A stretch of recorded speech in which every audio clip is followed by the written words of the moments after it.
Rain hammers the windshield. Marcus Hale slams his phone against the steering wheel. I don't care what the board thinks. Tell them I want results, not excuses. He throws open the door of his black Mercedes.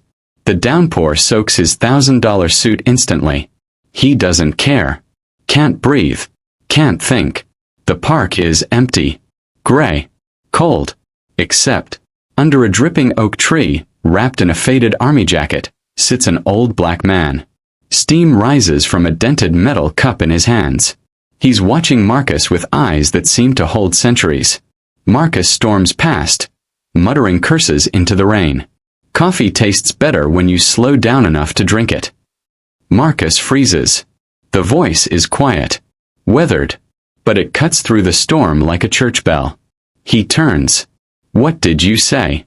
The old man lifts the cup slightly, rainwater sliding off the brim of an invisible hat. His face is lined with age, dignity carved into every wrinkle. I said, coffee tastes better when you slow down. Marcus stares. Something about this man, the calmness, the authority in his brokenness, stops him cold. I don't drink coffee, Marcus snaps. No. The old man smiles softly. You consume it. There's a difference. What happens next will change everything Marcus thought he knew about success, purpose, and what it truly means to be alive. Marcus should leave. Should get back to the car. Back to control. But his feet won't move. The rain softens to a drizzle, and somewhere in the distance, a dog barks. The old man just sits there, patient as stone, like he has all the time in the world. Why are you out here? Marcus asks, his voice softer now. The old man chuckles. Because here is where I am. That's not an answer. It's the only answer that matters. Marcus steps closer, rain streaming down his face. His Italian leather shoes sink into the mud. He doesn't notice. You're homeless. You have nothing. How can you sit there like you've got it all figured out? The old man looks up at him. His eyes are kind, deep. I used to be like you. Marcus laughs bitterly. I doubt that. Owned 3 car dealerships. Big house. Big family. Bigger ego. The man pauses, sipping his coffee. Worked so hard to have everything that I forgot to be anything. Silence. The words hit Marcus like a punch to the sternum. He feels his knees weaken. Against every instinct screaming at him to run, to get back to his empire, to his phone calls and his power. He sits down on the wet bench across from the old man. What happened? Marcus whispers. I lost it all. Market crash. Bad investments. Worse decisions. The old man's voice doesn't carry shame, just truth. Wife left. Kids stopped calling. I thought losing everything meant I was nothing. But coffee taught me different. Marcus blinks. Coffee. The old man holds up the cup. His hands are steady despite the cold. You know how coffee works. Marcus shrugs. You brew it. You pressure it. The old man's voice gains strength. You take beans, fragile, bitter, raw, and you crush them. Grind them. Boil them. Put them under heat they were never meant to survive. He takes a slow sip, steam curling around his weathered face. And that's when they release their flavor. Their purpose. Their gift. Marcus feels something inside him crack. A dam he's been building for years. People are like coffee beans, son. Pressure doesn't destroy us. It reveals us. The question isn't whether the heat will come. The question is, what will you become when it does? Rain drips between them. Marcus's chest tightens. His throat burns. I'm so tired, he whispers. I know.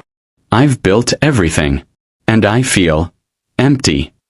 The old man nods slowly, like he's seen the story 1,000 times before. Because you've been grinding yourself into dust trying to prove you're valuable. But value isn't something you earn. It's something you are. Marcus wipes his face. Rain or tears, he can't tell anymore. His hands are trembling.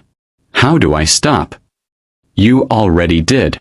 The old man gestures to the bench. You sat down. The simplicity of it breaks something loose in Marcus's soul. He thinks of his daughter's drawings on the fridge, the ones he hasn't looked at in months. His wife's voice on the phone, asking if he's coming home for dinner. The answer always no. His father's funeral, where he shook hands like closing business deals and never shed a tear. I don't even remember the last time I stopped, Marcus says. Most people don't. They run until they collapse. Until their bodies force them to feel what their hearts have been screaming for years. The old man sets down his cup.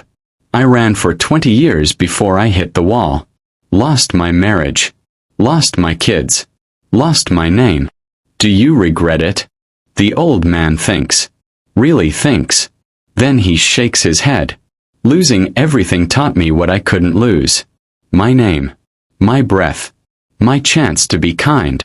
He looks at Marcus with eyes that hold no bitterness, no anger, only peace. That's wealth no market can crash. Marcus exhales shakily. His phone buzzes in his pocket. He doesn't reach for it. What's your name? Marcus asks. Samuel.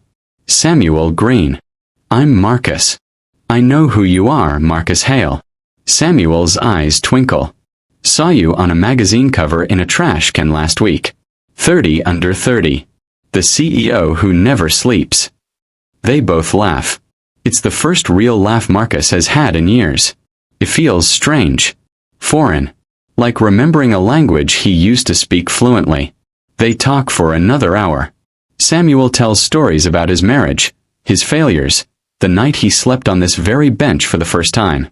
Marcus listens without checking his watch, without planning his next move, without calculating the cost of sitting still. When the rain finally stops, Marcus stands. His suit is ruined. His hair is a mess. He's never felt more human. Can I come back? He asks. Samuel smiles. I'll be here. The next morning, Marcus walks into his office and his assistant hands him coffee. He stops. Looks at the cup. Really looks at it. Then he sits down at his desk and just drinks it. Slowly. Deliberately. Tasting it for the first time in years. His assistant stares. Sir, are you okay? Marcus smiles. Yeah, I think I am. In the boardroom that afternoon, when a VP demands they push the product launch up 2 months, Marcus shakes his head. No, we do it right, or we don't do it. Stunned silence. But sir, the shareholders will respect us more for delivering quality than speed. Marcus stands. His voice is calm. Certain. We're not burning out my team for quarterly optics. Meeting adjourned. That evening, Marcus walks through his front door at 6 o'clock. His daughter looks up from her coloring book, eyes wide with disbelief. Daddy.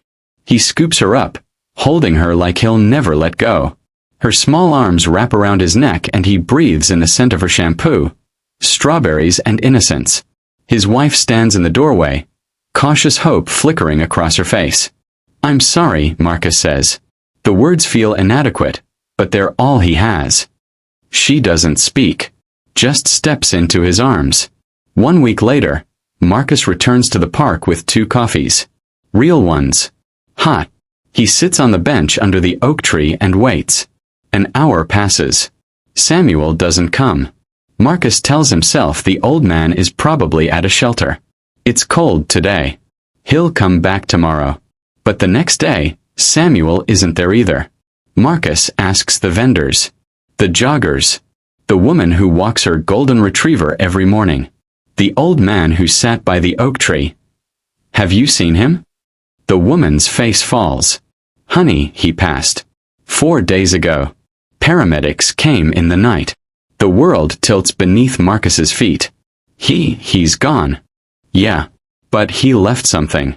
Asked a shelter worker to give it to the man in the suit who finally sat down. She hands Marcus a small worn envelope.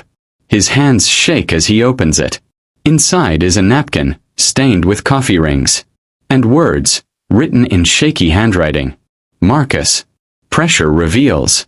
Don't waste yours. You were never broken. Just brewing. Samuel. Marcus stands under the oak tree, holding the napkin to his chest. The sky is clearing now. Sunlight breaks through the clouds in golden shafts. He closes his eyes and feels the warmth on his face.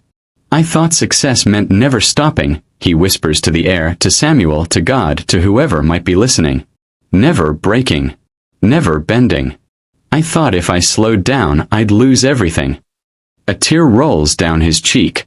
But you taught me that the most beautiful things are made under pressure, not destroyed by it.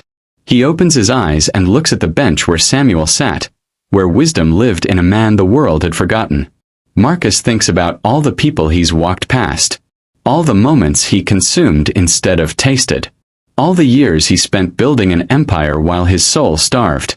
Thank you, Samuel, he says softly, for teaching me that being human isn't about what you have. It's about what you give, what you notice, who you sit with when the rain falls. Marcus folds the napkin carefully and puts it in his wallet, right next to his daughter's school photo. He'll carry it with him. A reminder that wealth isn't measured in stock prices or square footage, but in presence, in patience, in the courage to stop running and sit down. As he walks back to his car, Marcus doesn't check his phone. He looks at the trees instead. The birds, the sky. He breathes deeply and feels the air fill his lungs. Really feels it. And for the first time in his life, Marcus Hale understands what it means to be rich. Not because he has everything, but because he finally knows what matters. And that knowledge, born from rain and coffee and the wisdom of a man with nothing left to lose, is worth more than any empire he could ever build.